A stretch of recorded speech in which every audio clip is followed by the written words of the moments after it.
Hi everyone, I'm back on behalf of the Indian Women Cinematographers Collective with another formidable filmmaker, Shazia Iqbal. Not only has she's done amazing work as a production designer in films such as Mukkabaz, Dam Marudam, and the recent show Sacred Games. But recently, she also made her foray into direction with a very strong film in the recent times that I have seen. So let's not make Shazia wait. Hi Shazia, Hi.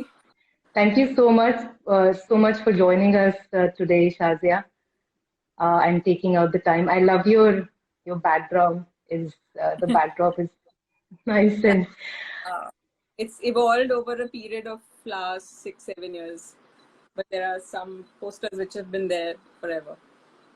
it looks amazing. Thank Shazia, you. I had this thought in my head while I was prepping for your session. You've had such a long career spanning over 14 years, and you've worked as a production designer. Now you're ventured into direction, and you've had this.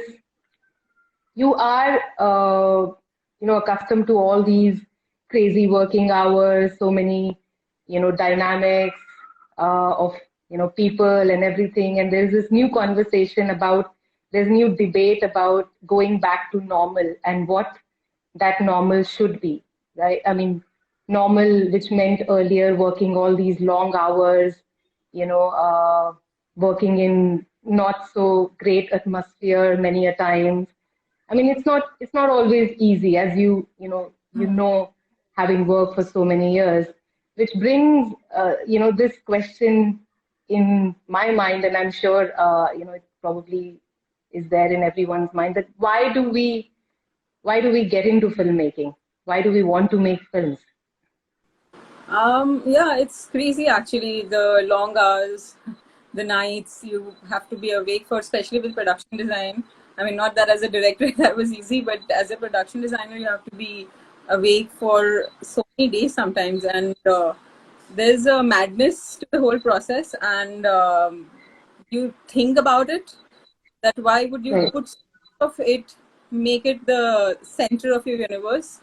But one cliche answer would be, like as a filmmaker, whether as a production designer or as a writer director, you're giving voice to the voiceless, which has been like a repetitive answer. But I think for me, it extends more than that, especially from the time I started writing. I started writing way back in 2014, actually. I've only managed to make a film a couple of years ago, but so there was this need, the story wanted to come out, and the reason for that was probably the frustration with the existing society and how everything functions here.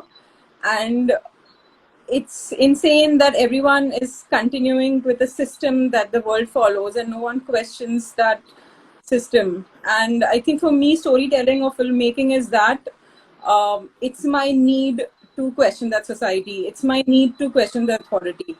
And I find storytelling, film as a visual medium, a very, very, very strong medium to convey that.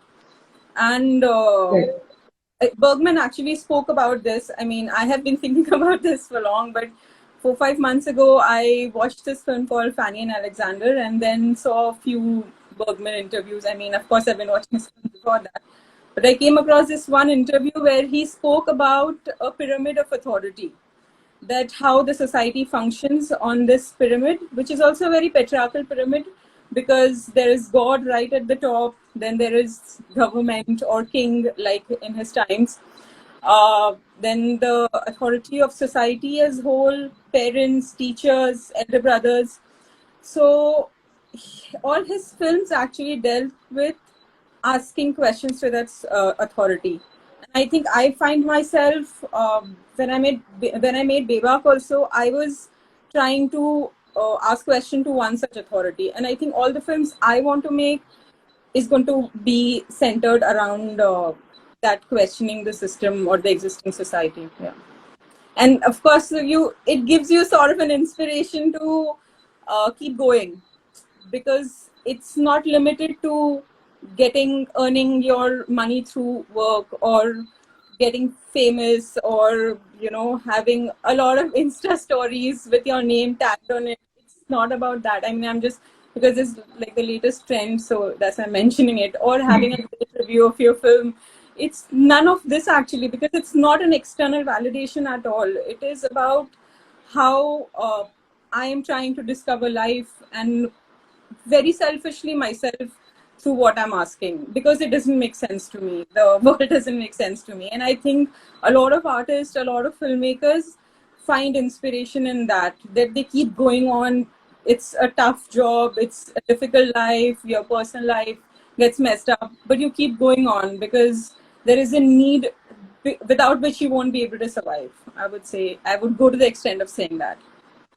No, that was exactly which was, the thought in my head too, that I think unless and until there is something, deeper attached to why you want to make films, I think it won't be easy to go on with the kind of the setup that films are made in as of now, because it's crazy, like the way everything is structured, and it is a non-organized sector.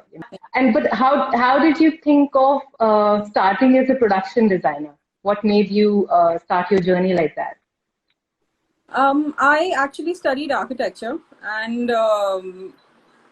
in my fourth year, I met Sharmishta Roy. I was a seminar secretary in my college, and during a college fest, we were working around all the other fields which is connected to architecture, and production design and art direction was a part of that. So I contacted her. She came and she gave a presentation in the college, and it sort of intrigued me, and I thought maybe I could try this after college. And of course, my father was in the film industry in the 70s. He did not work for a very long time. He was also a film journalist, and also I had some roots in films at that time.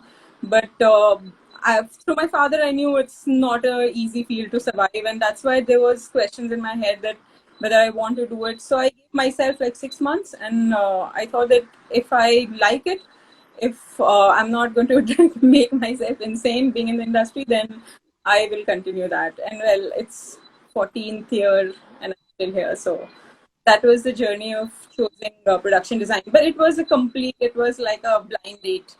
I had no idea what production design was, because architecture is completely different.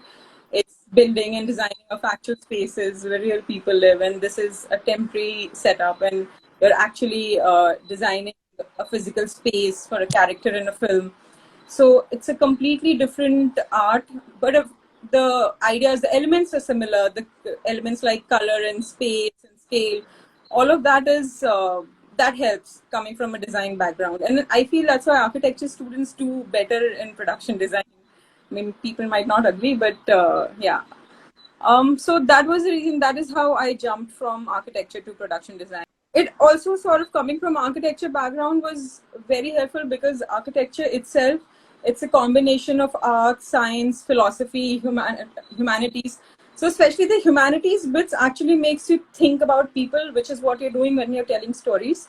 So that really helped me grow as a person more than as a designer or an architect. It helped me as a person, because why do we build something that we build, and how does that affect the human psychology?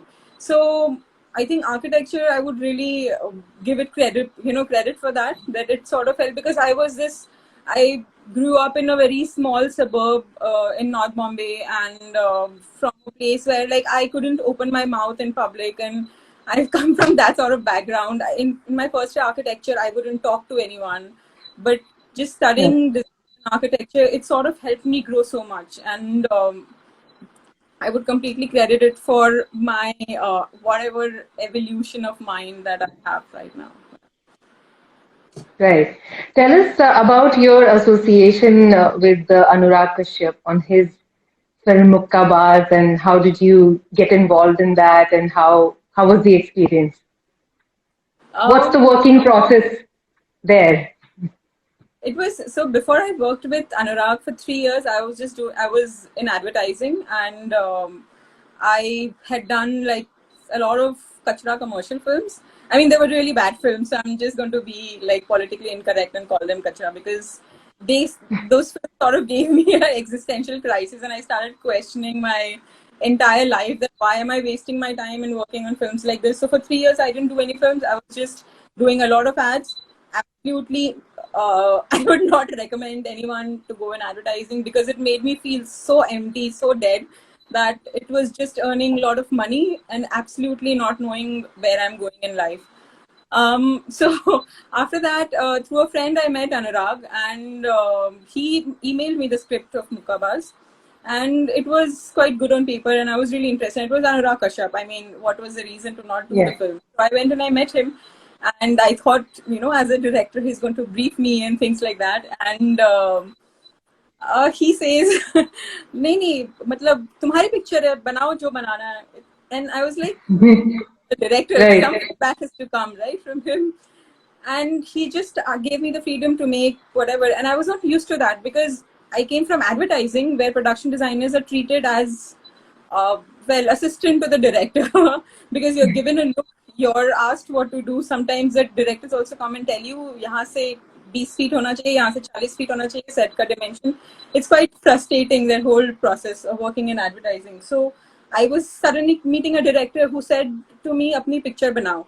So at first it was quite scary and unnerving, that, okay, how do I do this? And then taking from the script, and me and my first AD, just both of us went to Bareilly and Banaras, and we did a lot of recce. Anurag actually thought I was from UP for a long time. So he thought I knew the world and all really well. My parents are from Patna. So I did not know much about UP, but we did a lot of recce and everything. And we started like that for Mukkabaz. And Mukkabaz had a lot of, it was a film set in real space. And Anurag gave me actually one very important brief, which is, how, because with every director, realism also changes. Like I worked on with Rohan Sippy, and Rohan's understanding of realism was a very stylized version of, the film was set in Goa, so a very stylized version of Goa. It was still a very realist film, but it had that director's hand to how the film would look. But Anurag's realism was more like, if this room has one bulb, then you put one bulb. So it was more. So that was also a new way of working for me, because like I said, I came from advertising background, and I came from commercial films. So that sort of changed everything. But I really did not like working with Anurag for like good 2 weeks of shoot. And I have not told him this, but it was because when you do a particular setup and you go on the morning of the shoot and the director is there, and generally from your director and your DP, you expect some sort of a feedback, whether it's actually a day before the shoot, but a lot of time, like Anurag doesn't come a day before the shoot, so it is on the morning of the shoot. So you expect some feedback. It's okay, it's not okay, this is not working, that's working. And this guy would just walk on the set and he wouldn't say a word. And me and my art director, we would just look at each other like, is this working? Are we doing okay? Should we go ahead with this? And it's not a validation. Knowing approval of the director, whether it's working or not working, and it wouldn't just come from him. So after 10-12 days, it was really frustrating, like just not get any feedback from him. And one day he very quietly told me that अगर मुझे ठीक नहीं लगेगा तो मैं बोल दूंगा. So that was his thing, that he is so focused on performance and acting and getting the characters ready for the scene, that he completely trusts his production designer and DP to take care of the look and the space completely. So that was, it took me a couple of weeks to realize that, and it was very liberating actually to work like that, and also to feel very confident that someone can just entrust you with so much and just let you be and let you do what you want to.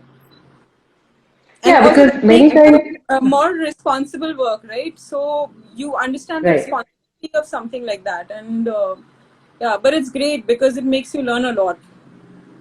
Right. Because oftentimes you also struggle with this thought, right? That, on a film, if everybody has their own vision, then how do you, put the director's vision together? There's also that conversation that सब अपनी अपनी film बनाने लगते हैं, that also is seen in a very in a negative connotation oftentimes when that happens. So it's a very different thing that I'm hearing today, that the director himself is like telling you that you make your own film out of Yeah. his vision. So that's amazing. And like what you said about not getting any feedback, sometimes that can also be like, okay, so am I going to get fired like the next day? Am I going to get like, is that was that also the thought that was in your mind, or was it only about getting the feedback? No, at that time it was just getting the work done, because I knew that I was sort of on my own, and it was just about to, like, we had the script, and me and my first AD actually had a very strong collaboration in that film, and used to constantly discuss a lot of art. And in fact, with all Anurag's team, the associate director and the first AD and DP and art director, they come in action together, because the director is a little aloof, so all of us have to form so that we know we are on the same page. So Right, initially that was scary, but that is, I think, also how Anurag empowers his team, by letting right, them do. And he knows that we are all coordinating, and we are not, all of us are right, not making separate films. We are making the same film together with him. right, So right. And how was it working with Rajiv Ravi on Mukkabaz? How did you collaborate with him? it was very intimidating at first, because Rajiv wouldn't talk much, but he was Right, quite easy to work with. And yeah, I think that was my experience. And he's like so good at his work, and so much to learn from him. And he does his work very quietly. He moves like a, you know, like a animal quietly in the background, and you have to constantly look at things that he's looking at to understand what he wants. So he will not come right, and tell you that I want this, I want that. You have to go to him, because the collaboration between a DP and art director, especially on shoot, becomes like on shoot, off shoot, it becomes the most important collaboration for the visual design. So yeah, working with Rajiv was great. It was different. I mean, it's different when you're with someone who talks a lot, who likes to discuss a lot, send out references. It's completely different then. But with Rajiv, sir, it was a good experience. And how was it then moving from from a film to a series? How is that? How is doing the production design for a series different from doing it for a film? Practically, not in terms of the aesthetics only, but otherwise, what are the practical challenges when you get onto a series? So actually, I was not supposed to do Sacred Games. Sacred Game, I shot with Anurag for Mukkabaz in 2017, and then we did another short film. And then I started working on Bebak, and I was shooting Bebak in 2017 August, the time that they were planning Sacred Games. And so when I got the call for it, I said, you know what, I have decided to make my film now after 3 years. And Shankar Raman was part of Mukkabaz, one schedule of Mukkabaz, and I had met him earlier actually. And when I met him during Mukkabaz, he asked me, have you made your film? And I said, no. And I gave him some excuses and reason. He's like, you haven't made it because you don't want to make it.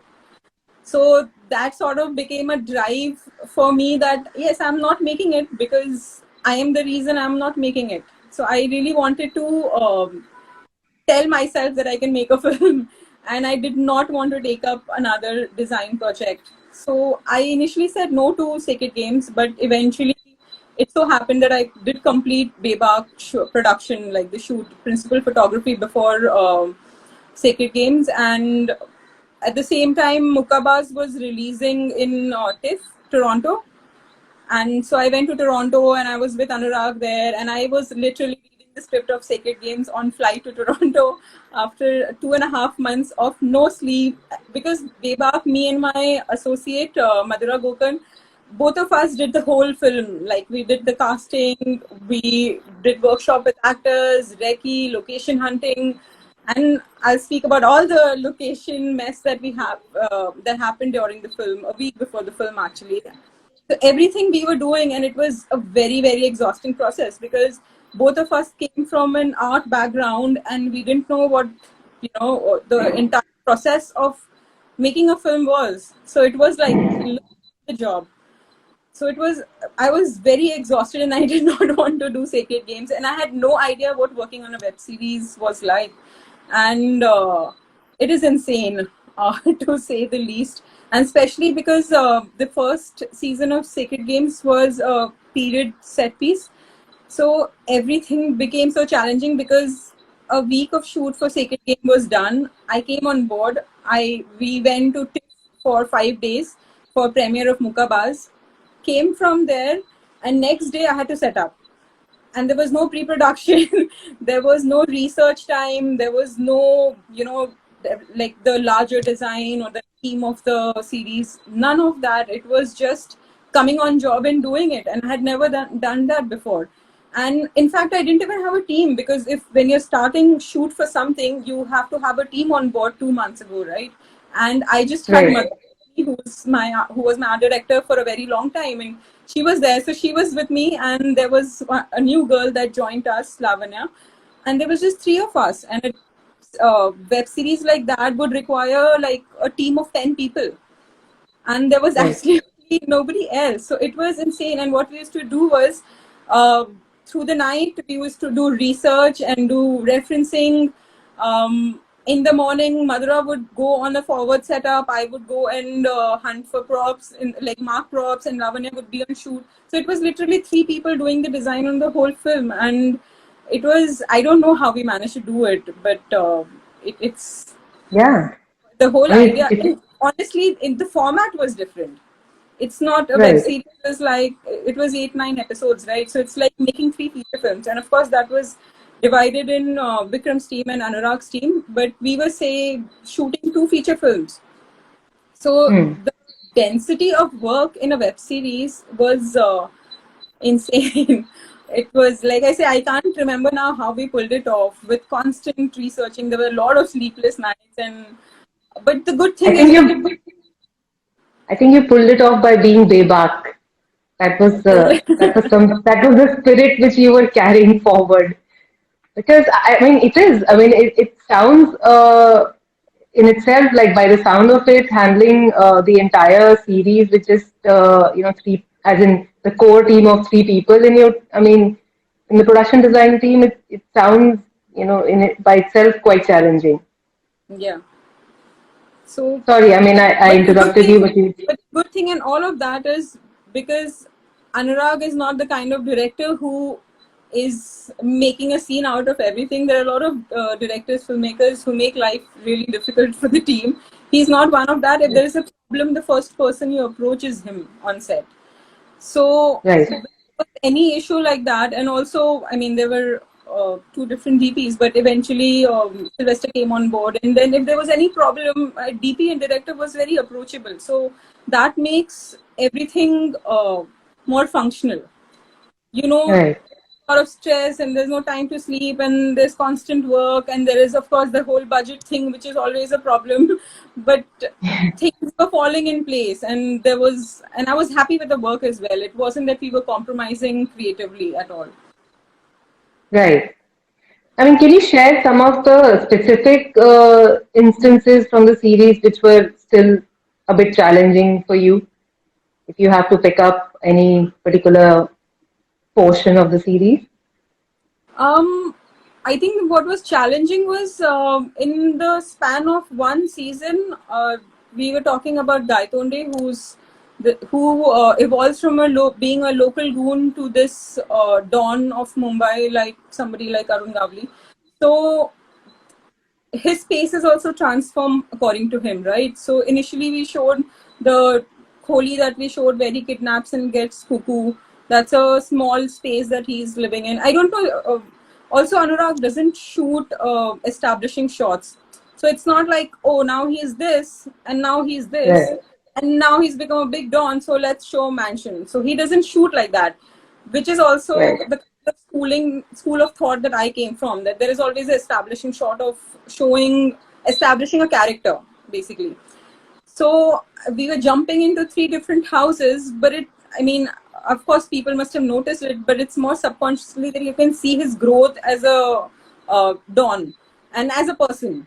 So the story is about a person who eventually, ends up becoming what he hates.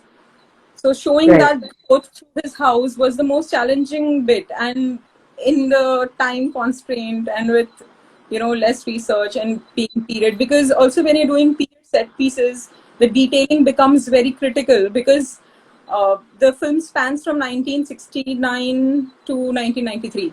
So the kind of transistor that was, the kind of furniture there was, the kind of beds there were, furnishing. Uh, Me and my DP had a conversation about when did the tube light started, like when did the tube light existed, like when did it first come into picture, because I used, I think, a tube light in one of the previous era, and he said, I don't think the tube light belongs in this set because it did not come in that year. So all of these Right. conversation actually happens in the pre-production, but since we went and attacked directly on shoot, everything became a part of on-shoot conversation. Right. And And yeah, also, house was the most challenging bit, because in terms of detailing, like the place at the first house where he kidnaps Cuckoo and gets her in the room, it's also Cuckoo and his relationship is also the emotional core of the series, right? Of Gaitonde's character. So how do you make one tiny chota Kohli into this romantic place where romance will happen, right? So, right. and the period setup, it's mid 70s, I think. And how do you, like, what kind of detailing will you do to bring romance in a space like that? And we use Right. those Shadika lights, not the Mirchi lights, the previous Shadi lights. So we use that as a set practical to add some more color to the room. And there were these little wedding dolls and swans and rose petals. So it is, see, when you're production designing, it's very important to not be a designer, because the space has to look, it is a created space which has to look real, right? So Right. to achieve that, so you have to think it is Gaitonde's space. It is not Shazia's space. So it cannot be how I designed the space, but how, so you have to go into the history of how that space has existed and how it has evolved after Gaitonde has gone into that space, the details of what all has gone into it. So basically the language, the space adapts according to human presence, right? Like your room right now has a doodle of a camera. So if I Right. was there, it would be a very different room, and if you were staying in my room, it would be very different. So we are adapting the space, say so much about the character when character doesn't talk. So Right. yeah, I've kept this camera especially for production designers.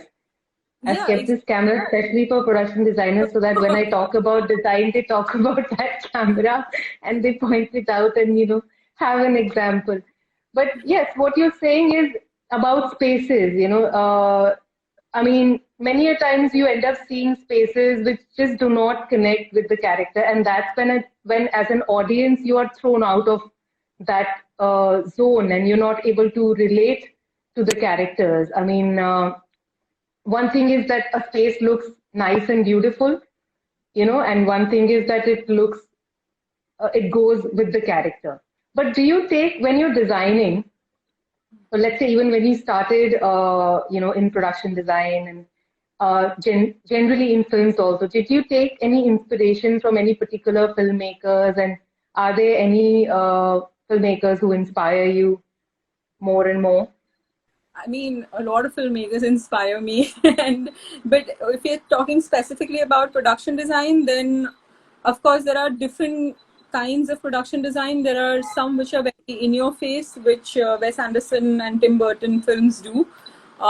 They still make it look very realistic, but and then there are other kind of production design where it's lost in the background. And um, yeah, I mean, if you want example of films, I think Black Swan was a film that I really loved. I mean, the whole art of it, because they designed the whole film based on the character's last performance on the stage, the Swan Lake stage.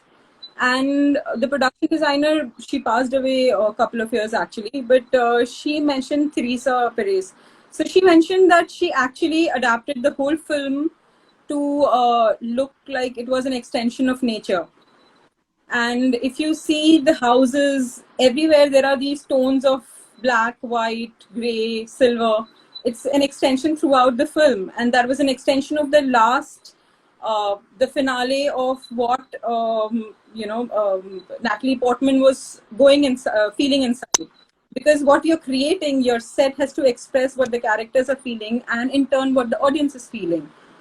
So Right. whole film becomes, so there are a lot of tree imageries, there are a lot of organic elements from nature throughout the film. So I think that is one of the film that really inspires me. There are a lot of films, actually, a lot of period set pieces like Shakespeare in Love, and they're different kinds, actually. I really love Pan's Labyrinth. Because it's a fantasy world, and I can't imagine the challenge the design team must have had to create a set like that. I mean, the whole film, and make it seem believable, suspension of disbelief. You're killing that, Right. right? So, yeah. So even with fantasy pieces and sci-fi, Her is a great example of production design, the science fiction film.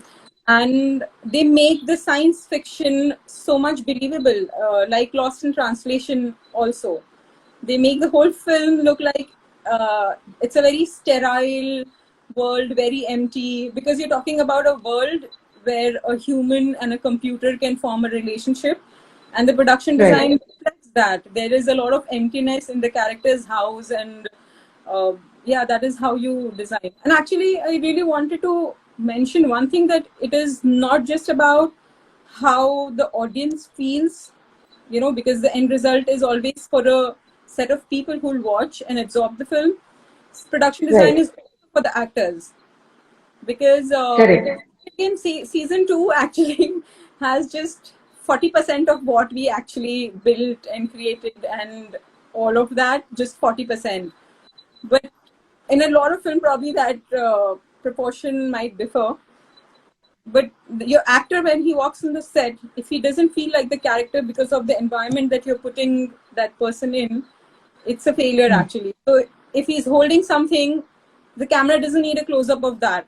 But if it's, say, a love letter on top of my head, or a love letter from an ex, and if he's Right. reading that, and if he's not feeling that emotion because that particular prop is not working, then it's a failure, right? So it's, you do production design for how the audience feels, but you also do production design and to represent the character, but you also do production design for the actors on set.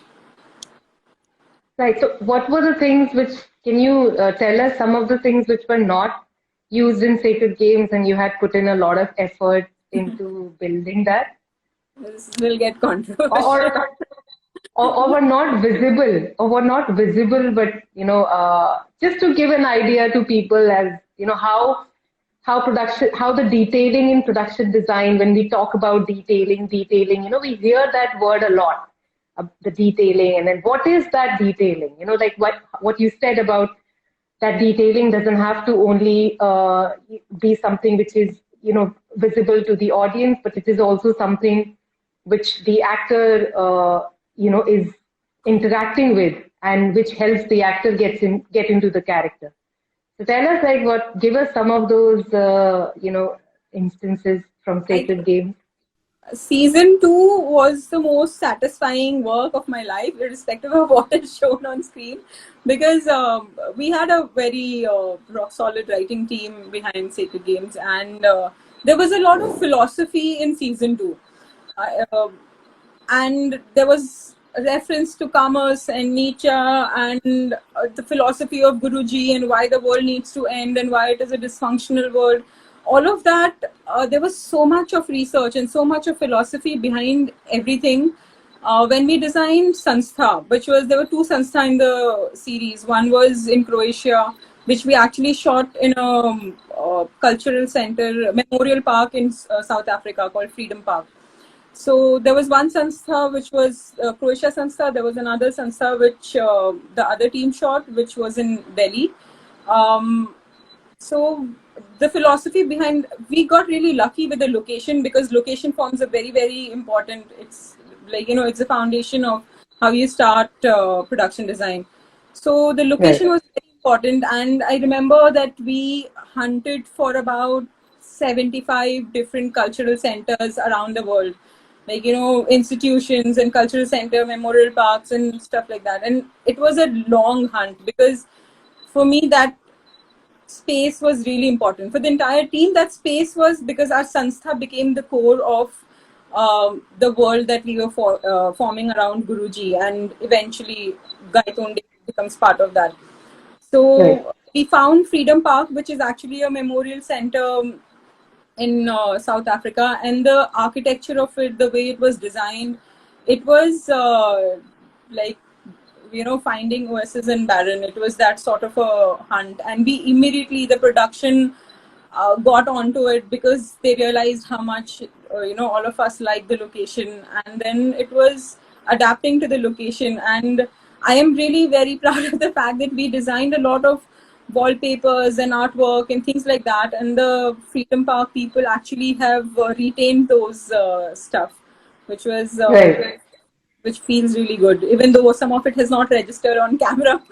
But and there was a lot of artwork that went into, because it's a space which functions like a cult, right? So there is a lot of art inclined expression of what they believe in. So Right. a lot of those art was just like, submerged in the background. And actually that is the right kind of, because one misconception about production design and cinematography both is that it has to look beautiful, because nobody knows what it is, right? मतलब people who watch films, उनको वैसे ही cinema is a very modern art, लोगों को cinema समझता नहीं है, तो people Right.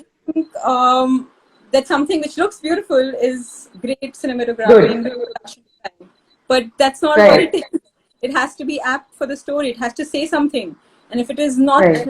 going, it's not gelling, or it's not synchronized with what your character's story is or their journey is, then it falls flat. It can be as pretty as you're not really making a painting. So Right.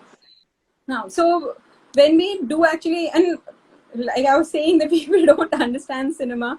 Even in fact, film reviewers. I was watching this roundtable with cinematographers, one of the Hollywood Reporter roundtables, and the question came to them that, what do you think? Do film viewers understand your work, like cinematography? And all of them unanimously laughed, because that even for film critic and film reviewer, then probably it's fair that they don't understand really when camera is great. So in India, I see a trend, and it also happens in Hollywood, that whenever there's a period film with like huge sets and really fancy candy floss lighting, and everyone will be like, oh, this is great lighting, great art, and it will probably be the shittest one.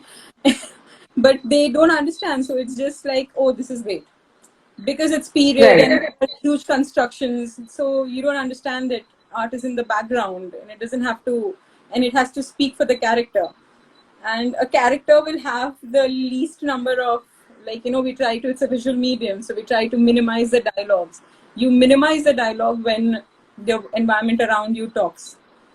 I think that is something, I agree that it's something which we are still to come to terms with. But when you came to directing Bebak, let's get into that, because that's one short film that I've seen in recent times, which I feel is very strong. And when it comes to short films, although it's not something which has been explored a lot, especially in India, but I think it's much harder to be able to convey something in a short film because of the limitation of time and everything. And if somebody can do that in that limited time, I think really, that's the genius. So how did you arrive at that genius of Bebak? And when Shankar Raman said that you don't want to make it, that's why you're not making it, to what extent was it true? What was your fear, in making Bebak? What was my fear of making Bebak? Well, the If genesis there of was. the idea was with me for a very long time, 2 decades to be precise. But when I narrated it to a couple of friends, they said, because the film actually points out to specific things about one community, or so it may seem, that it is pointing out a finger at a community. I would say the film is about patriarchy and misogyny and the imposition of religion that happens, and it's talking about one community because I was raised in that, so I know things which are more messed up in my world, and I am the best person to talk about my story. But Right. a lot of people, not a lot of people, the two friends that I actually pitched the idea to, I was telling them that maybe I want to make a short film about this, and they said no, it's not the right time because Muslims are a very oppressed community, and especially this was happening right in the center of, and all the mob lynching were happening and everything. But I told them that, but this is a story I feel very strongly about, and it actually is, inspired from an incident. So then I forgot about it because I thought maybe it's not strong enough, all this. And then I told the story to Madhura, actually, my art director, my associate for the longest time, for 10 years. I told the story to her, and she jumped on the idea. And that's why it's very important to share your stories with the right people, because Right. she jumped on the idea and she said, this is fantastic, we should make this film. And well, it was that. And this was, I think in Banaras, while shooting for Mukkabaz, at the same time when Shankar Raman told me, picture kyun nahi bana rahi hai? And also what was very inspiring during Mukkabaz was seeing Anurag work as a director, because you see Right. other people work and you're always a little intimidated by their presence and their aura and how they function. A lot of them behave a little Hitlerish. So Anurag was this chilled out guy who was just having a time of his life. So I was literally like, अगर ये कर सकते हैं तो मैं क्यों नहीं कर सकती? It was very inspiring actually. I was like, it doesn't look like it's that tough to be a director. I've told this to him and he's laughed on it. So I am using that freehand and saying that here. So Right. right after Mukkabaz, I came back from Banaras and I was like, यार film बनानी है. मतलब I am the only reason I am not making the film. There is no other reason. I don't have money for it. I don't have anyone backing it. There is nothing. But वो हो जाएगा. So Right. I wrote the script in 4 days, like a synopsis and the screenplay together, and whoever want to read whatever. And then I started sending it to friends and people around, and I started seeing people react to the script, and I was like, oh, maybe there is something good here, and that's why people are reacting. And I already sent the script to Sarah, who plays Fatin, Sarah Hashmi, and she loved the Right. script, was on board, and Shiba Chadda got on board. And then we still didn't have a producer, and I thought I'll just send it to Anurag to see what he thinks about the script. And he actually initially didn't read it. Yeah. And one day we were shooting for a short film that he was directing, and it started raining. So Right.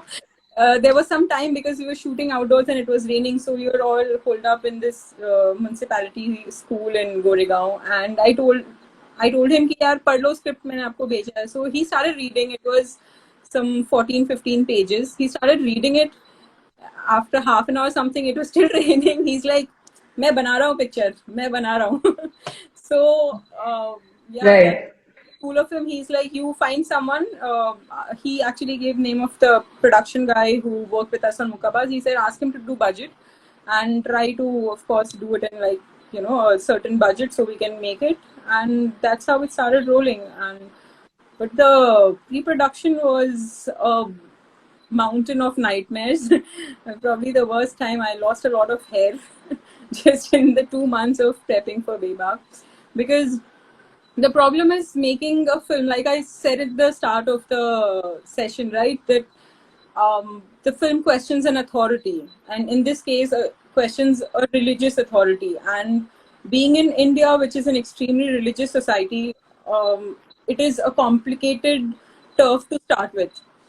So when I started sending script for Nawaz's character, there was this agent of a really big actor, and he said, "यार, it's a great script and everything, but तुझे तो hiding में जाना पड़ेगा film release होने के बाद." So I was not scared till then. When he told me that, I was like, "Okay, shit, maybe it is a little complicated to make this film." But I was like, already your team is gathered, the producer is here, half of the casting was done. I was like, chalo, let's take a chance what will happen. And honestly, I feel like if you fear something, then you're in a cycle of fear. You keep getting scared Right. and just live in that constant fear of whatever it is. Say fear of I don't know what will happen with my film, or fear of where is my future lying. And I'm talking at the time of we are in between a pandemic. There are 1,000 fears right now, but once you're scared of one thing, you're just in a loop of constantly living in that fear. So I was like, fuck Right. it. I know that I want to make this film, so why not, Right. let's go ahead with it.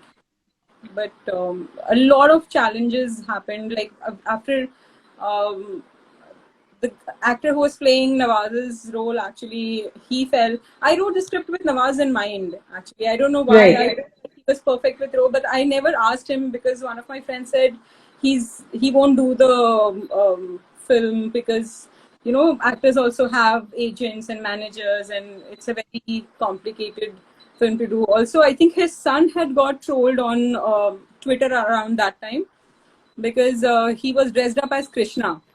So there are a lot of people trolling him that how can you be a Muslim and dress up your kid as Krishna, and something like that had happened. I wasn't there on Twitter, I didn't know. But he told Right. me about this on set. So I had not met Nawaz till that time because Payback was shot before Sacred Games. Right. So I didn't ask him. And we cast another actor who eventually was cast for Sacred Games season 1, and we lost his dates. And then we lost another actor's dates, and because it's a film with like 10 actors, right, and all of them have important scenes and together and mixed dates and all of that.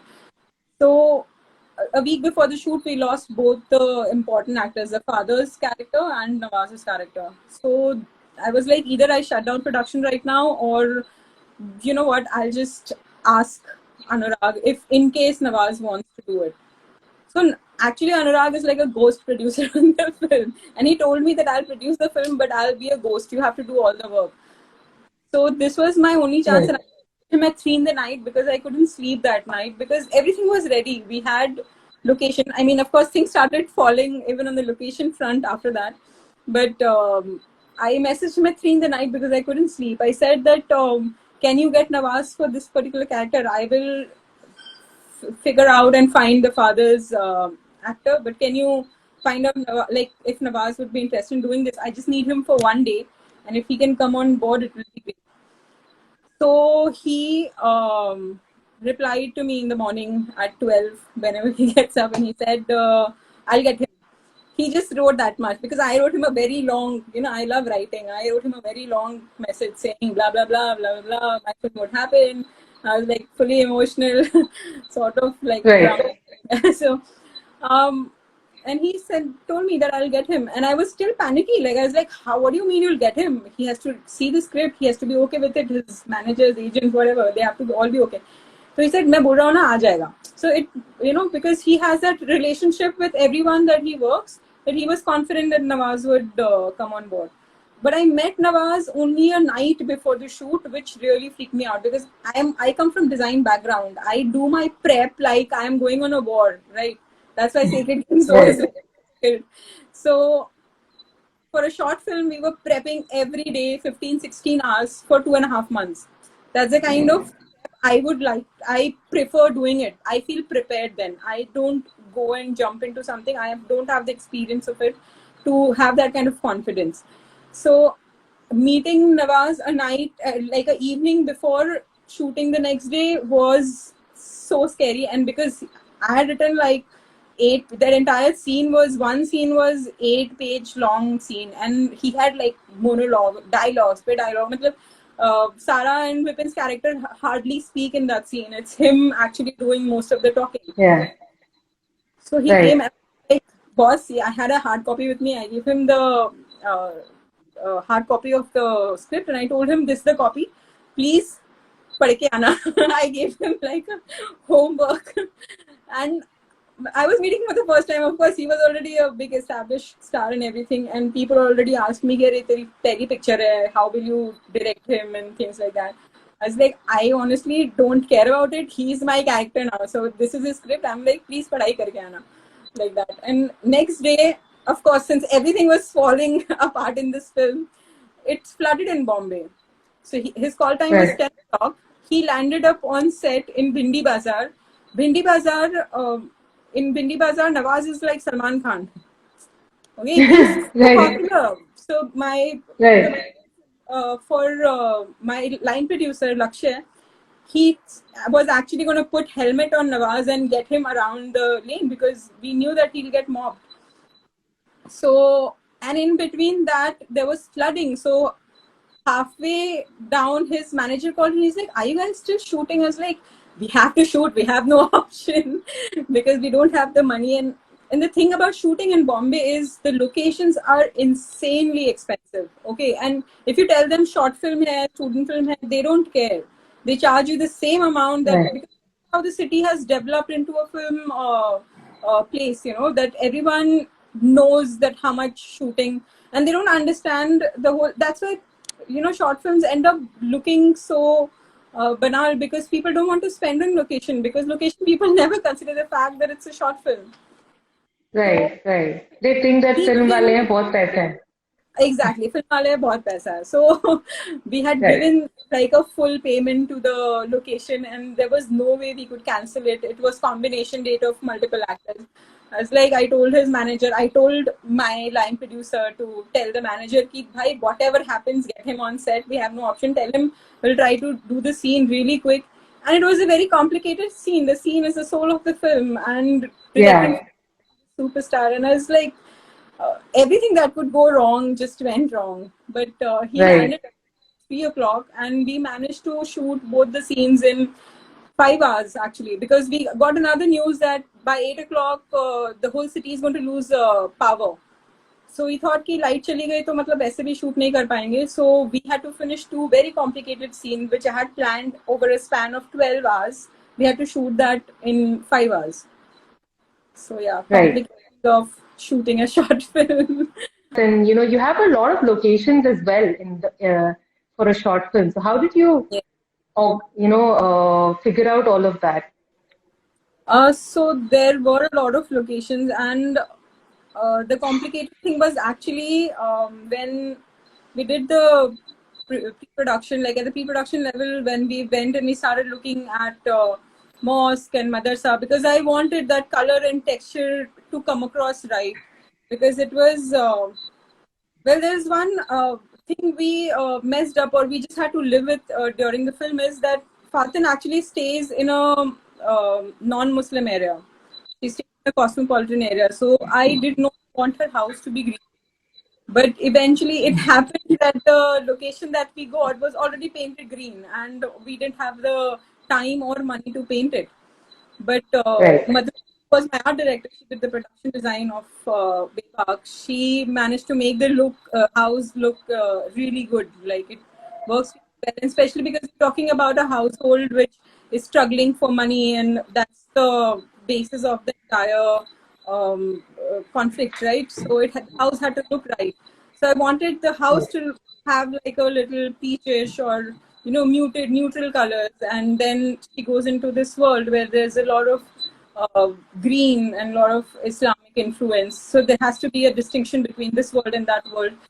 That I think we lost an opportunity to do, but nevertheless, it was throughout the film. I think the production design really becomes the character of what it becomes an extension of what Fatin is going through, right? Because we shot in like really narrow alleys and shot in spaces that speaks about we are somewhere challenging idea of religion, a tenet of religion, and it speaks. The production design speaks volume of that. So my struggle with making the short film was that everyone has an idea of how to make a short film in India, and when I actually Right. sent my first edit for feedback across, people told me this does not look like a short film, and I Right. didn't understand what that means, but it actually meant that this doesn't look compromised or tacky, or it looks like a feature, which is really something Right. that needs to be spoken about. That there are people who feel this pride, zero budget में film बनाया है, but क्यों बनाया है zero budget में film? Films are not supposed to be. It's a business of filmmaking. There is a certain money that goes into it. You're not sitting at your home and making a painting. There is a collaborative Right. process of bringing people together and further on more in the team.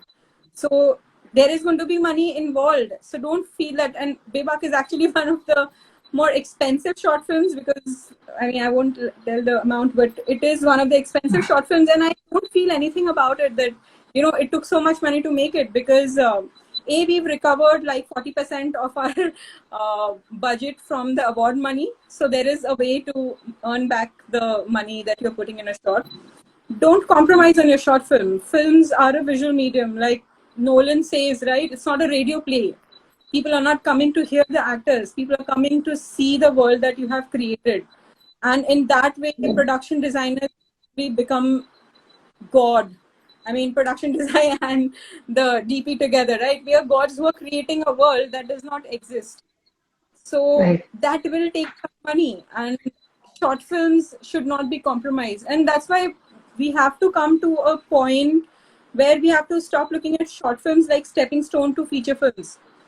Or Right. my intention of making the short film was also that, because one of my script actually got selected for NFDC lab 3 years ago, and there was it was like it went everywhere, the script, and we had a pitching session with the studios, and like 10-12 studios had come for the session. And my film had a female protagonist, and of course I am a woman, so everyone had this thing about, oh, there's a female protagonist and a female director, who's going to put in the money? So I realized, and then there was a guy who was really nice, and he said, you know what, if you want to become, so he said, would you be interested in selling your script to us? And I said, you know what, I'm very attached to this particular film, because it was also a film that I wanted to sort of dedicate to my father, because it's a relationship between father and a daughter. So I was like, maybe some other film, but this one I'm sure I want to make it myself. And he Right. said, then if you're selling yourself as a director, then it is better to have a short film that people can see that, oh, this is how this is the kind of stories that you want to say. So that is how Right. the idea of Bebak eventually happened. But then I realized that it is a piece of work in its own. It's not a stepping stone for me anymore. It did help me go places, certain places, whatever, wherever it has gone. But it was not, I don't want to treat short film, like I'm planning another short film right now, but I don't want to treat them as a stepping stone to something bigger, because it does not do justice to the film then. So yeah, Right. and so people compromising, and I'll be very honest, there's a lot of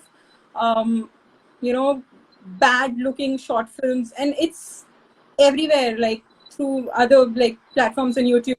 It's there, people just feel like it's okay when you make a film, it has to look correct, and when you make a short film, it's okay, just you have a message to say the message, but you're saying the message has the visuals involved. So you cannot Right. say like give out a message with a very badly art directed and DP film like that. Right. Also, I think for, maybe there are a lot of people who are probably just trying their hands at filmmaking at a very early stage, and they just don't have any other means but to just somehow experiment. I think when you are experimenting, probably it's okay to, go whatever, zero budget and be proud of it and all that. But I think at some point, everyone has to evolve, and especially a person of your experience, or anyone else who has had certain kind of experience in filmmaking.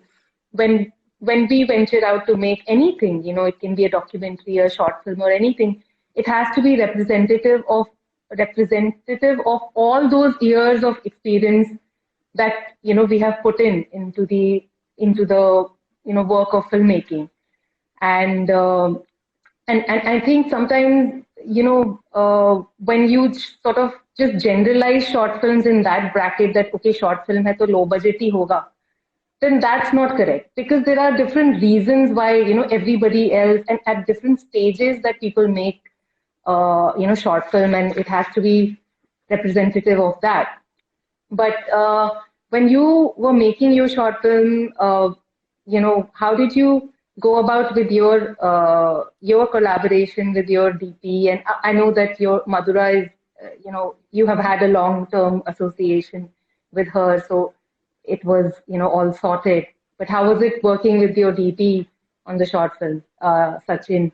Yeah, Sachin, actually, we worked on a few commercials together earlier when he was working with Chang, and then later on. And we used to talk, discuss ideas, and he would tell me, like, probably just discussing about some web series we've seen or some film that we've recently seen. And I told him, I just messaged him once that, I have this film and it has to have. So I made this docket of look and feel, and it was sourced out from a lot of Asghar Farhadi films, and those textures and the way, with very soft lighting and stuff like that. So I told him these are the basic ideas I have in mind, and I sent him the docket, and then I sent him the script, and I said, asked him, what do you feel?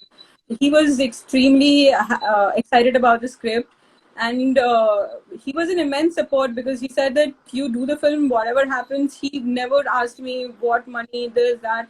He was like, हमें film बनानी है साथ में.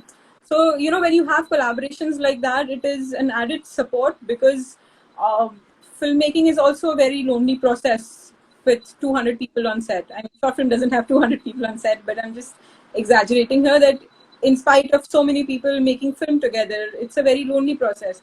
And especially when you're just starting off with a lot of questions on, because you've been a certain, whatever, production designer. So it's not that I'm a newbie who can just come and make some shit and go back. So it was, there's this sort of pressure from people who know me, and of course the gender. मतलब direction तो आदमियों का काम है, लड़कियां तो कर नहीं सकती है, तो फिर वो तो प्रेशर रहता ही है. So that was, I think, just on my head, that the entire thing, how do you go about? So finding the right collaborators was very important. So actually a lot of collaboration also happened on Mukaba's set, because I was because I said Anurag's team is generally very close knit. So I had the costume guy who was there for Mukaba's. He was an assistant that time. So I told him, मैं तेको तेरी पहली picture देती हूँ as an independent costume designer. So it was just like we were all hanging on a costume base, and I was telling there's this another guy called Probi who was an AD, and then Prashant who did the costume, and Madhura was there, I was there. I was like, you know what, chal ek film banate hain. So it was just like that, and Prashant committed, and Probir also committed. Probir had, as a first AD, he had to leave for safety. Right. So it was basically getting some people that I knew, some people that I had worked with in the past, and the commitment of people who came on the project. More than me, they came on the project for the script. That was important. That they thought what the film was trying to say was really important to them as well, and that is what makes everyone, get together and drive towards a single goal. So there was so many issues with so many departments and all of that, but everything feels, the end is satisfactory when of course, we had like a lot of, I cannot not talk about the whole location thing, that we were searching for location for like 2 months, and like I said, we needed a house, which was Fatin's house. Then we needed a madrasa, which sort of had an office area on top, and we knew that we would sort of have to divide and shoot that. But we went to mosques, and we went to madrasas, and we went to some, random office buildings in Bindi Bazaar. And initially, the location manager, we had a location manager. That guy also bounced later. But we thought that we'll get to shoot here, we'll get to shoot there, and all of that. And then we realized that a week before shoot, that this particular mosque does not allow girls to shoot. And I was like, ladkiyan nahi aa sakti hai. No, it has to be a documentary. It can't be a fiction film. It has to sort of, say good things about the religion. And I was like, fuck, like, how do we work around that? And had a major scene at one of the religious place where, I mean, if somebody is telling you that your gender is the problem, your entire fucking existence the problem. So it really made me, like, I lost my head, and I told him that you're fucking born out of a woman. How much can you, be how much can you be affected by the idea of a woman coming and shooting a film here? And they said नहीं कोई हमें shooting से problem नहीं है, हमें मतलब लड़कियां नहीं आ सकती है. So I was like, the lead is a girl, I am a girl, half my crew, more than half my crew was like female. So anyway, we cooled down and we just fucked off from there. And eventually we lost like 3 locations, I think, a week before the shoot. And it was on the verge, and we had already sort of, Nawaz had committed to us, all other actors committed to us. So we were not sure of whether we could go ahead with the production. And then there was this one masjid in Powai, which was a regular shooting location. But of course, regular shooting places, they just open them out for like really big amount of money. Very, very complicated experience of shooting in that location. But what we show as one particular space ended up being 3 different locations that we had to put together. And Madhura did a fantastic job of combining, the colors and with the props and things like that. It doesn't look like it's shot in 3 different places. So yeah, that eventually worked out for us. But while we were shooting that, I realized that there's another film that needs to be made about how women are treated in religion, every religion. I'm not just pointing out at one religion. And it's like, half the world is female gender. You have a problem with the gender. I mean, napak hai to matlab we are filthy or we are dirty or whatever. We are treated like that entire Sabrimala issue which had happened last year. That you don't want us you don't want us in your temples, then fine. I mean, I am very comfortable with the idea of not going to a religious place, but I'm just saying that that film needs to be made which has to say that how religion imposes its hatred towards women. All religion hate women, and it's not a generic thing. You have to understand the nuances of what all they do to make sure that you're away from it. What all. I was inside a building and there was a mosque at the ground floor. I was at the first floor. I was looking at the location, and this guy comes running to me that I cannot look at a man reading namaz. And I asked him why, and he said, "Unki namaz kaza ho jayegi," which means that his prayers will fail just because a woman is looking at them, because my shadow will fall on him. So these things that if you do not speak against it, because the religion is oppressed. I talk when, people from my community, I have felt that discrimination, I have felt that oppression that happens with the minority community. That does not give a free hand to any community to boss over an entire gender. Yeah, I mean, it's like everything wrong happened because of, all the stories which are there, mythology or whatever, like everything wrong happened because of a woman. So that's how the narrative is already, is built. And at the same time, the entire onus of, keeping that moral structure, upholding that moral structure, all the onus of that lies primarily on women. So, I mean, it's a lot of burden to carry. And I mean, not a lot is also spoken about it. I think, but at the same time, what is somewhat promising and what looks hopeful is like when you see films like Bebak and many other films which have started to come out, which are questioning these very norms. I mean, at the end of the day, it's important to question things. I mean, if you're not questioning, then I don't know if we are using our brain to its full capacity. No, it's also like you're using your art to make sense of your existence, the existence of the world, right? And questioning that is very. So why did people make painting in caves? They didn't have Instagram. They didn't have like button and heart button and sad button. But they made art because they wanted to make sense of their existence, and that is exactly that is exactly what we are trying to do, right? We are trying to make films to try to make sense of the world. And if you're not questioning, like yesterday I put up a picture of Saeed Mirza's film, this screenshot from his films, because that has been such a big influence on me, because he also is a person from the community, and he's asked such valid questions to society, whether it's religious or questioning the government or the system that actually treats minority as shit. So he asked those questions, and when he was asked during an interview, he said, "What else can we do? We can only ask questions that why is this world the way it is?" And you're Right. asking because who is able to understand the world? I want to know people who do, because it absolutely doesn't make sense to me.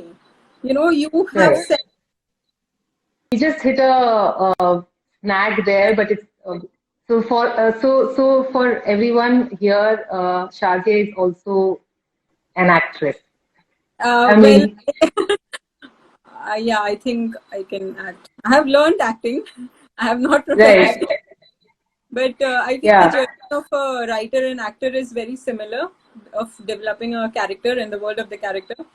So it sort of really helped me in writing, um, and also Right. directors, which is a very, very critical part of making a film, because you can have a great script, you can have great ideas in your head, but if you don't say the right things to your actor, and if it's not conveyed, and if they don't understand what you want, then everything is a failure. So directing actors actually, a lot of my acting technique, because we were taught in Stanislavski method, and so that sort of helped me in directing actors. And I think that's my comfort zone. I think I can you know make a stone act. I can totally believe it because in Debak, I mean, I'm not saying that they're all great actors, but at the same time, it's important that the director is able to give that kind of freedom and give that, slight nudge which may be required sometimes, and even to the most amazing actors, and everybody's acting in Bebak stands out, in a wonderful manner. Now, Yeah. before we move on, I'll just take a couple of questions.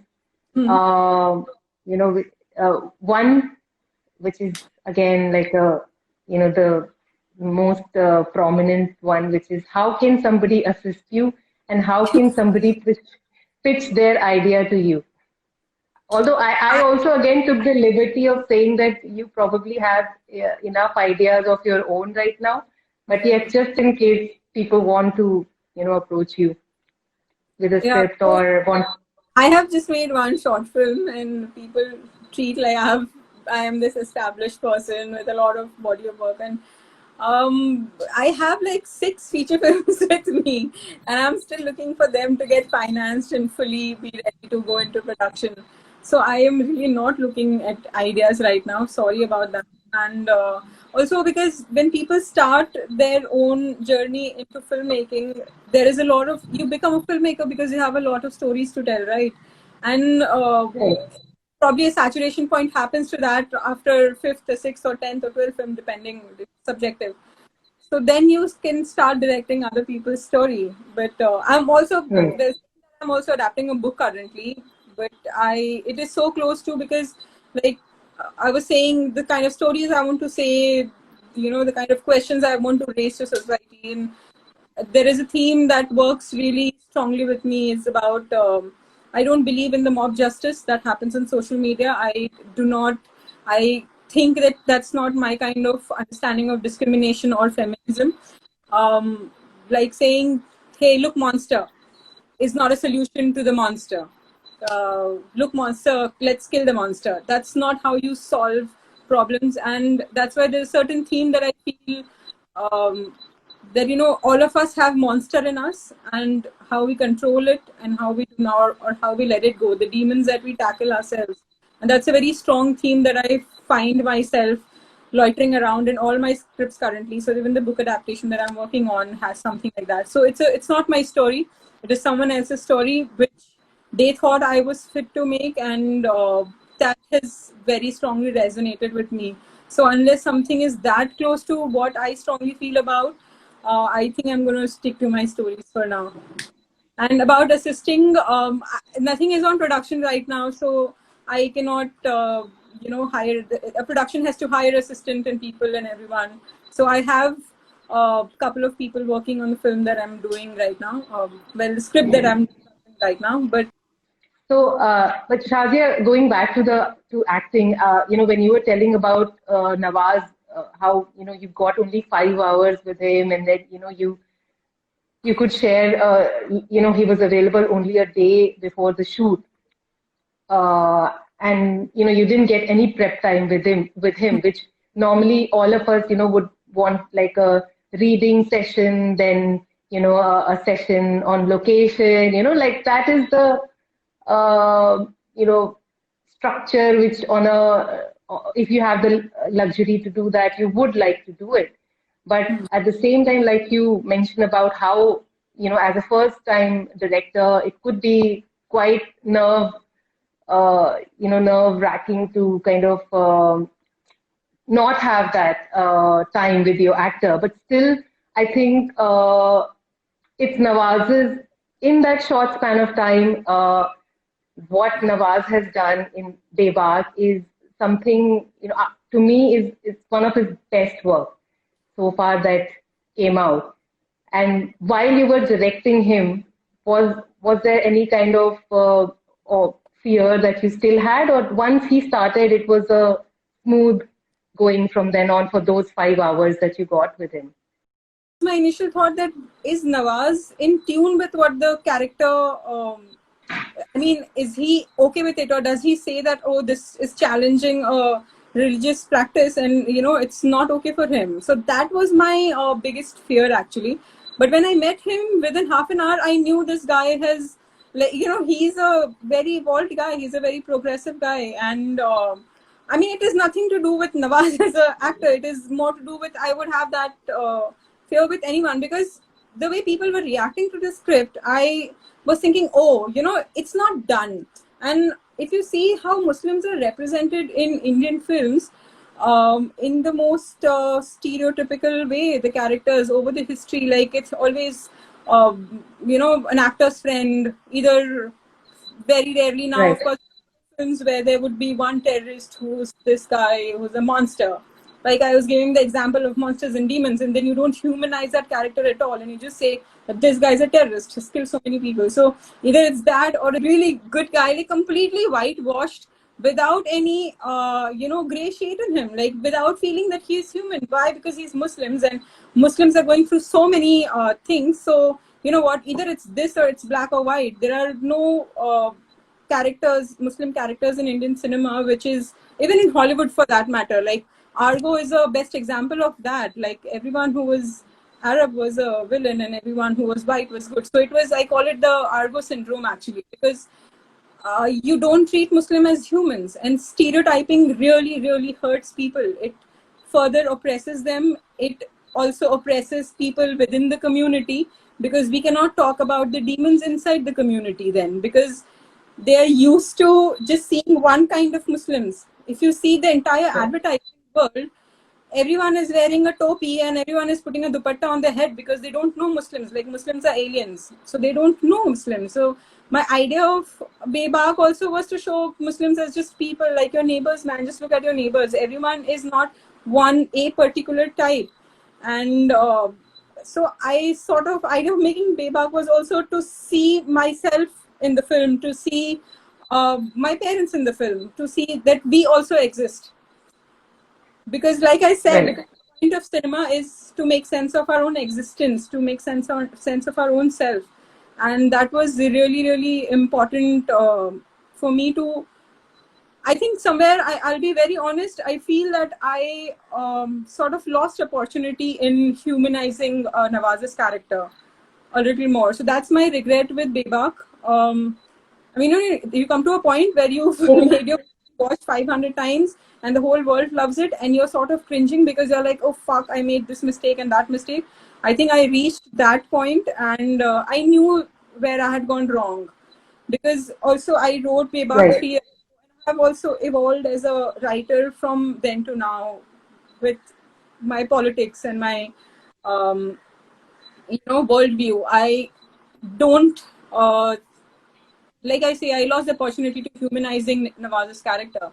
That if you say that someone is a particular way, and if you don't say the why of it, then sort of does injustice to the character. So, but my initial thought with Nawaz was it was never about, oh, he's a superstar, or it wasn't, because you can only be, like I said, once you go into the fear or insecurity of something like that, you'll just be stuck in a loop of Right. oh, working with this one, oh, I'm working with Christopher Nolan, so he's also human. Yeah, matlab, after a point you can't really be in awe of people you're working with as collaborators. So, and Nawaz is a very down to earth guy. I mean, down to earth sounds very cliched, but he's very, he never Right. treated me as, that's also the atmosphere that is there in Anurag's setup, that people don't treat you, oh, you're a girl, which happens a lot on the film set. Yeah, female HOD, female. The female is very important. It's in caps lock.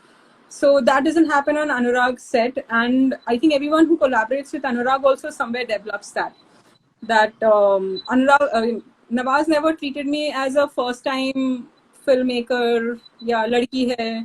None of that. He was very engrossed in the script. After I gave him the hard copy of the script, he did not. He did not, like, go through the dialogues and all, and he was doing everything on set. But after the first shot, second shot, third shot, it just fell. And there was a point when in the dialogue, I don't know if you remember from the film, but there's a point where he says, "रखते हैं ना अपनी औरतों को घूंघट में." For that, sorry for the spoiler for people who haven't seen the film. And he was getting stuck because he was sort of paraphrasing, and that line was very, very important for me because it says "रखते हैं ना औरतों को घूंघट में," which actually talks about the male imposition on female bodies, right? So that line, I did not want him to paraphrase it. So one take, second take, third take, light jaane wali hai, there's flooding outside, we have 5 hours to shoot. All of that, I went and I told him after, I think, the 5th take, I told him that, Nawaz, I don't want you to paraphrase it exactly. If you just understand the intention of it, and if you can say it exactly like that, because it's the language of what it's saying is very important. And he got it and he gave the take. So I spoke to my sound designer. I'm like, I'm going to go and tell him, because I have very close collaboration with my sound designer is my friend from last 10 years. So I told him, you know what, this is not working for me. I'm going and telling him this. So he was like, thoda samal ke, he's a star and all of this. He's like, no, he's not a star. He's on the set, and he needs to get that right. And no one by watching is going to say, oh, he was a star and that's why this line doesn't come across like that. So yeah, apart from that, there was no initial hesitation with working with him. Well, that's a very important point that you've raised, that when you are collaborating and when you're working, at some point you have to let go of your fear, because then it has a tendency to kind of pull you down. And once that process begins, it's only going to be spiraling down, and basically there will be no end to it. And at the same time, okay, you had, when you were talking about that specific line in your film, you wrote the dialogues of your film, everything, like the entire screenplay is written by you, right? So when you were writing it, were the dialogues just, were you finding it challenging because you were writing for the first time?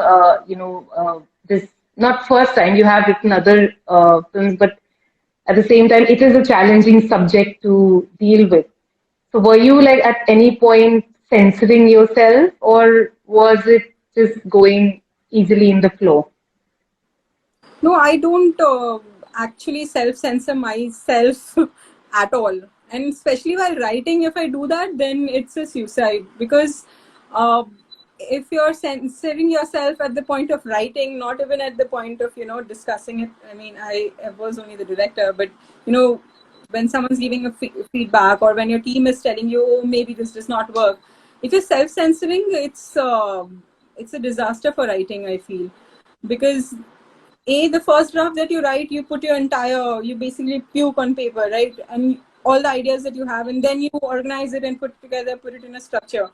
But if you have that fear, like I said, fear is not just for working in the industry or, what to say to now I am suddenly, this tag of fearless has got attached to me, which is a little annoying, to be honest. But I don't know, it's probably because of that, or probably because Bebak means fearless or something like that. But I don't, uh, I get scared when I go for adventure sports, I will have to say. I do get scared for things like that. But in the process of expressing an idea, I don't get scared, because if you, like I said, if you do get scared, then you'll just be in a, you know, vicious circle of being scared.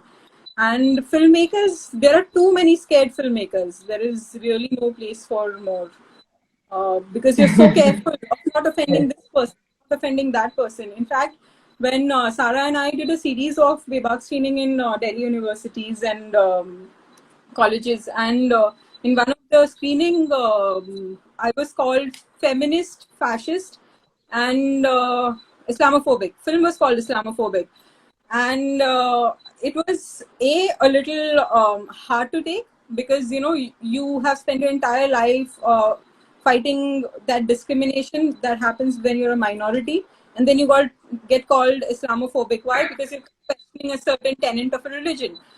And I tried to talk to people, and I told them, let's have a dialogue, let's speak. And it became a big scene. It was in a seminar hall for college, and it became really like, you know, there were 3-4 girls really angry and emotional about the film. And this student who was sitting in the front row after the discussion, and I was very disturbed because I really wanted to have a conversation with the girls who were calling out the film. And this girl came to me quietly, and she gave me a small chit, a piece of paper in which it said something, I don't remember the exact quote, but it said, art is meant to offend. Art is meant to be offensive, because that's the whole point of questioning society and authority and people and ideas and all the conditioning that we are born with. I mean, we are not born with, we are raised with. So if it's not offensive, if your art is not offensive, it's pointless. Then please, like, make Houseful series. It's like that. No, it's not trying to, okay, someone commented about Ramjas. Yeah, it happened at Ramjas College. But yeah, art is supposed to be, it is meant to question, because I really feel we put so much of ourselves in it. Like initially when I was talking about production design, I feel the process of a designer, writer, director, actor, generally it's spoken that it is the process for an actor that give a character to, like, say, Hamlet. Give Hamlet to 10 different actors, all of them will perform in their own way because they bring themselves to the character. But it is the same thing for production designers, for DPs, for directors, for writers. We're all bringing ourselves on the plate. And we're saying that, yes, this is a particular room, this is Gaitonde's room. And if Priyanka does it, it's going to be a different world. If Shazia does it, it's going to be a different world. So we're all bringing a part of ourselves, which is not just our precious time, which is, you know, we get very emotionally attached to our films. And we're bringing so much, we're giving it so much because it has to disrupt. If it does not disrupt the society, then it is pointless. Right. That's very well put. And I think, like you said, we need more and more of that, because I think, I also agree with that school of thought about art, needs to, offend or definitely question. I mean, if somebody gets offended, then that's because I basically everyone in India is overtly sensitive and gets offended very quickly. That's the problem. Right. That you're not supposed to hurt religious sentiments. Why? Religion is an idea. Religion is a human idea. Why aren't you supposed to? Why aren't you? When I am being raised, you're telling me religion tells me to do this, this, this. Government tells me to do this, this, this. My parents tell me to do this, this, this. Why am I not supposed to, put a sword across all of that and say, but why? Is everyone supposed to live a life like a template? Is everyone supposed to make art like a template? Like everything is fixed for us. Whatever we've decided that, after you get a certain age, you have to get married now, or now you should have kids. If you don't have kids, you're selfish. So society has decided all of this. They have put us in a box. And the whole point of art should be to, it's very cliched again, like out of the box idea. But no, it's the box where the society puts you and tells you that stay there. This is what your life should be like. And for a lot of my relatives and extended family members, uh, they sometimes do express that, okay, wow, I'm doing great at my work, but for them my life is a failure. Why? Because I am not a certain way that they want me to be. I don't behave in the way they want me to be. I don't have what their idea of being settled is. So, you know, Right. Or it's, have made a lot of money that, what many people would think about, for filmmaking. yeah. But I think that's why, like, the first question that I asked you, was also, coming from that space, that why do you want to make films? That's a question that, needs to be asked again and again, because there's a possibility that, in our journey we may lose sight of it sometimes because of various reasons. And filmmaking is not a very easy process, physically, mentally, like how it looks. So in that sense, I think it is important to ask these questions. And the other question, which also I had kept in my mind to ask you, but let me see. There's this big question. Let me see if I have to, if we can take it now or Like that later. comment someone wrote, family members are like magnets. They all they hold us back. That's funny. Right. Uh, So the budget of the film is something that, we probably shouldn't be discussing here. So I'm sorry about that. And well, I think about the dialogues we've already discussed, and how much. So if you've missed that portion, you can always visit the talk later, which it'll be on IGTV. So okay, let's move on to the next, which is, in these years that you have worked in the industry, have you noticed any kind of, um, differentiation between, let's say, a female and a male, in terms of, let's Always say, has, well, in short, if your question is if the film industry is a boys' club, well, it is. It very much is a boys' club. But then, film industry is a reflection of the world outside. So it's not just limited to how the film industry works, but how the world works.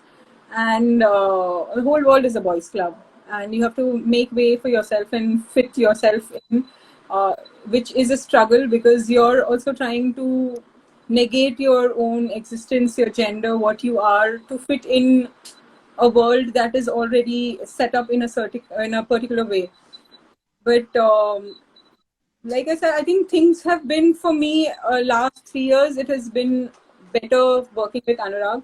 Otherwise, I've told you about that meeting where I was told that female director, female protagonist, who's going to put in money, right? So it is that. It is what the fact is. Like I went for a meeting, in fact, 3 months ago for a film that I'm working on. I'm working on a few films. So, and the way the producer looked at me, it just like, that question is there. Acha, like female, how will she? Because I'm working on a film which is it's the scale of it is really big. And his look was just, sometimes they look through you or they don't look at you at all. So you're doing everything to be seen, everything to be heard, and then one person can just make your entire day and say that you don't exist because you're born with, with this gender, and like, what do you do about it? So it's the whole, that's why the whole conversation around women empowerment and feminism is so flawed, because we are just, I think, talking about everything wrong here. When we say empowerment of women, where is the empowerment of women happening? I think already where empowered women get empowered in the industry. And this is like our somebody coming, I mean, I'm not going into the conversation, that filth that is getting discussed on the social media uh, last couple of weeks, but I'm talking about opportunities for people who are irrespective of their gender. Are we getting opportunity? Are we giving opportunities to those people, and where are the concrete plans? In Hollywood, I think a certain production or the guild actually said that it will have a certain 40% or something. I don't remember the exact number of women representation, colored women representation. Where is a conversation about that? Where is a Muslim filmmaker representation, Dalit filmmakers representation? All those conversations are not there. Because to be honest, I'm talking about this one film which was supposed to be, and I liked the film at the time, which spoke about Dalit atrocity. But when a person from the other side, from a privileged point of narrative, looks at a oppressed community, it is somewhere, it's like, if you want to know about what Muslims are going through, or what Dalits are going through, or what women are going through, let them make the film. It's as simple as that. So nobody wants to hear stories about women. That's the problem. Even the women, the privileged women who are making the film, the empowered women who are making the film, are making films about men. So that's the problem, that I want to say, I'm not saying I'll make stories only about women, but I'm saying that if you want more stories about women, more than the fact that, things have changed drastically from last 10 years, and there are more filmmakers compared to like negligible numbers 10 years ago. And more than that, I think nobody's putting money in a female leading the film. Like, ek kahani pata hai sabko, and there'll be one random film. Anushka Sharma's done one film, that one has done some film. But the problem is that when I'm talking in an interview, I can talk about kahani, because there is that one film. Then there is that one dirty picture. Then there's one, I'm talking about the more mainstream ones. Of course, I'm not talking about the indie films. But even in the indie films, things are not very drastically different.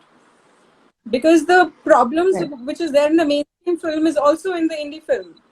Where are the stories of women? Where are the stories of, like, we spoke about it, the cliched voice of the voiceless. Where are those voices? So we can say that there's a lot of,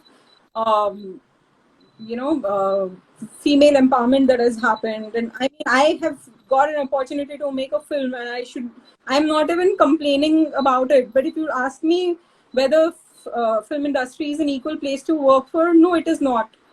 No, we don't get same amount of money. And it just sounds like so much of ranting about the same thing, that it feels like a repetitive thing that you're crying about for years. But no, we don't get the same amount of money. A male DP who's just come in the industry, who's done one film or two film, will be paid twice the amount of money that a female production designer, and I'm talking from experience, female production designer working for 10 years will be getting. So, क्योंकि लड़कियां तो घर नहीं चलाती है ना, लड़के घर चलाते हैं. लड़कियां शौक के लिए, like, it is out of habit, that it is out of what do you say, like, enjoyment. We don't have anything to do, so we come on the set, kill ourselves on the set for 24 hours just to have. We don't deserve the equal pay. This is all in sarcasm for people who don't know me. Right. I mean, this is what this is what the debate also. That's am I audible? Because my my earphones just conked off, so I had to like come on the phone speaker. So yeah, this is what the debate is going on in terms of, like, when we are talking about going back to normal, like, when will things go back to normal? But then the question is, like, what normal do we want to go back to? Was that even normal? That's the debate which is which is going on. And it's not that normal. I mean, where have women ever been treated as equals ever in the past to say that, okay, this is normal? I mean, I would really want to say that industry is an extremely flawed place, actually, because there is one thing that nobody has been speaking about, is the catering system that happens in film.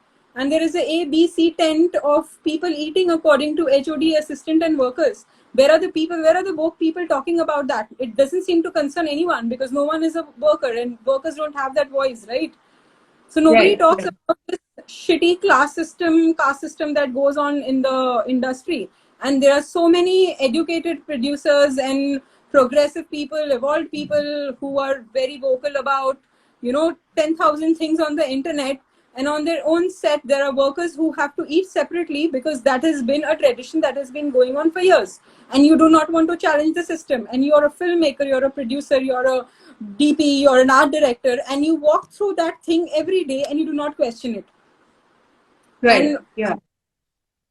so it's not just about how women are treated badly, or how, but I'm just saying, but like I said initially, film industry is a representation of the outside world, and there is a very strong caste system outside, and we treat our poor like shit. And that's exactly Right. what happens in the film industry, that human rights for people who are at the bottom of the pyramid does not matter at all. Right. Right. Yeah, I mean, in the process of filmmaking, somewhere, we have to also, pay attention to these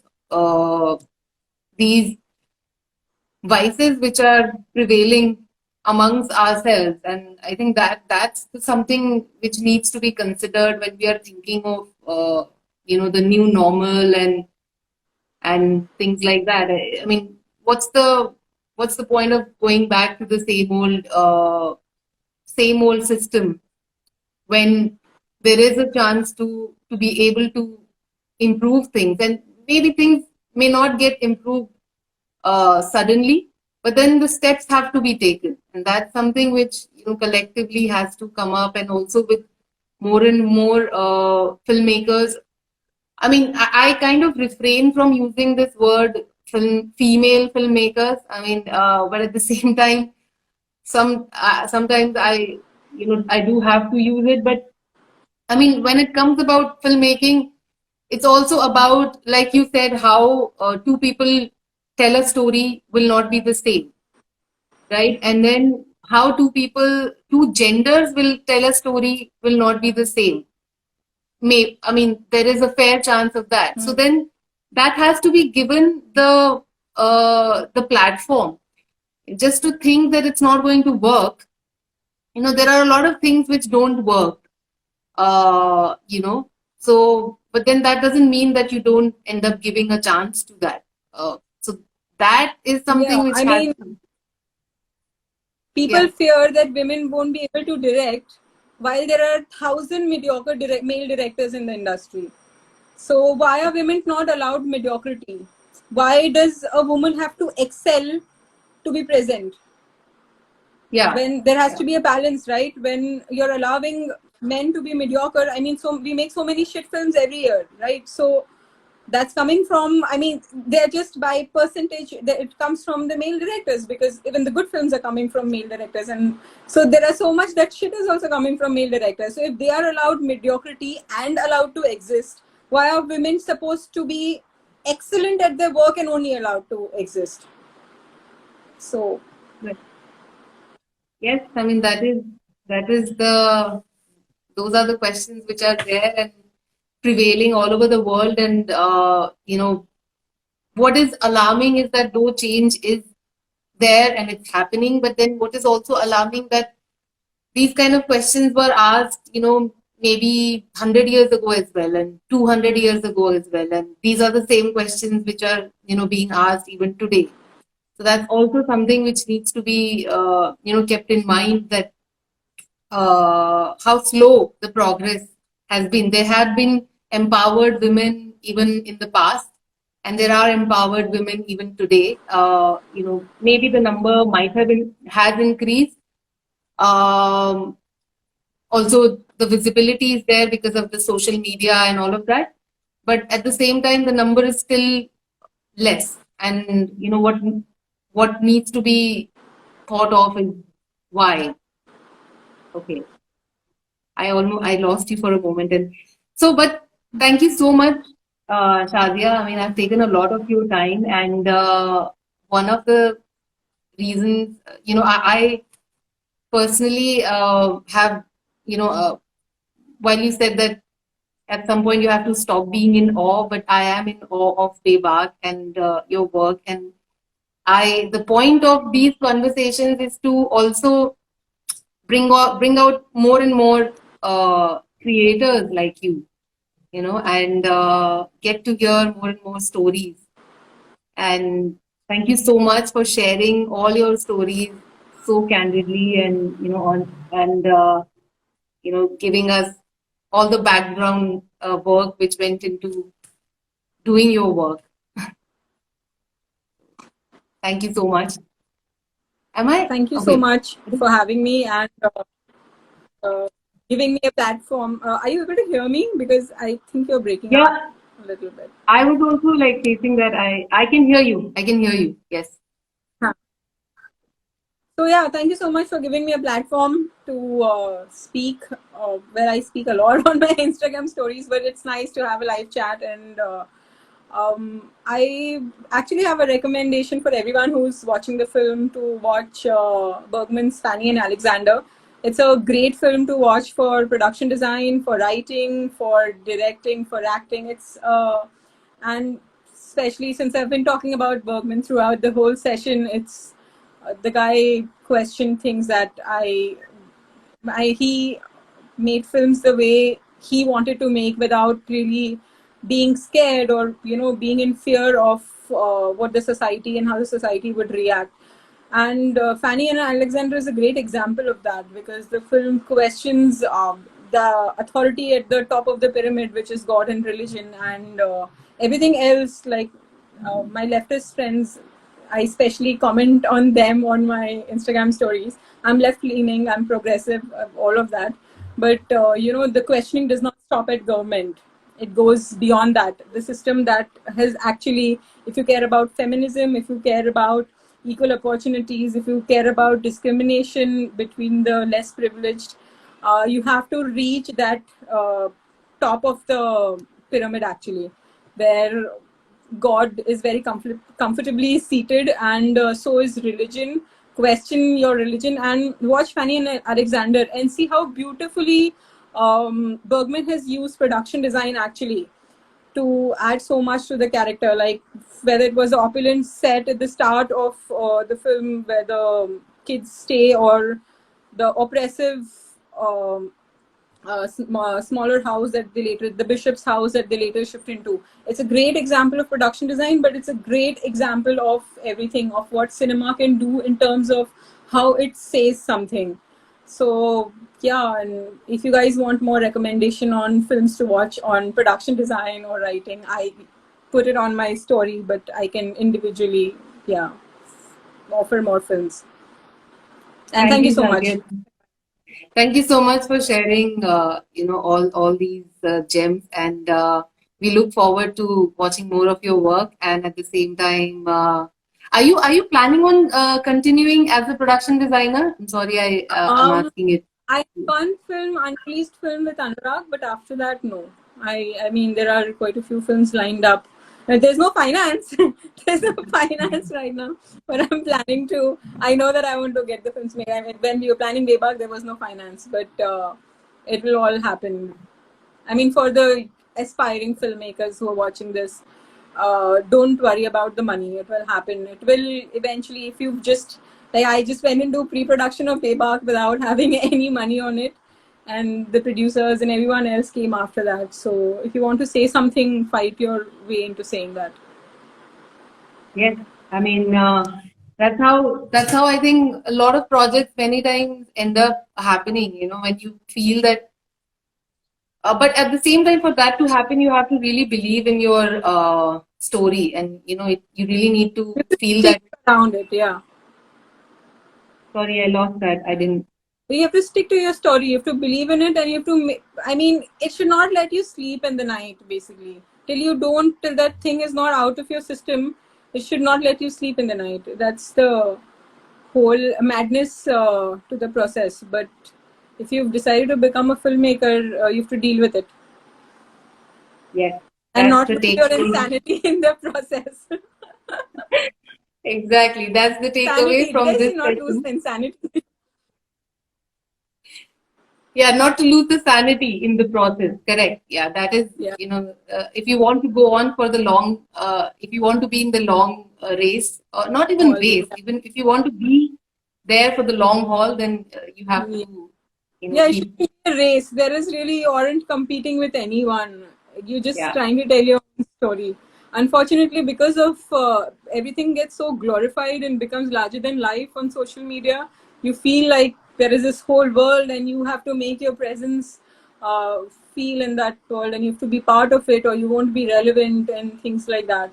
I think I actually get to answer your earlier question, who I am inspired by. I am very inspired by this philosopher writer from the last century called Jiddu Krishnamurti. And he said something really great about art. And he said that if you're looking for validation, external validation for art, then you're not a true artist. So all of this, praises on social media and everything, all of that is great. But it's your art, and it's just a relationship between you and what you want to say and how you want to say it. It's really everything else is just noise. Yes, that is absolutely, that is correct. And that noise is right. I mean, sometimes it can get a little deafening. So you have to somehow shut your mind to that and, pretty much focus on what you want to do and, how you want to do it. And I think there are a lot of challenges and struggle. And one of the main, the additional challenge is to somehow remain true to your voice. I mean, I know that the voice is something that we've used a lot, but that is the whole point. Somehow you have to manage to do that as well. So thank you so much, Shazia, and hope to see you soon and see your work soon. And thank you everybody for joining in. Thank you everyone for listening to us. Yes, thank you. Bye. Bye.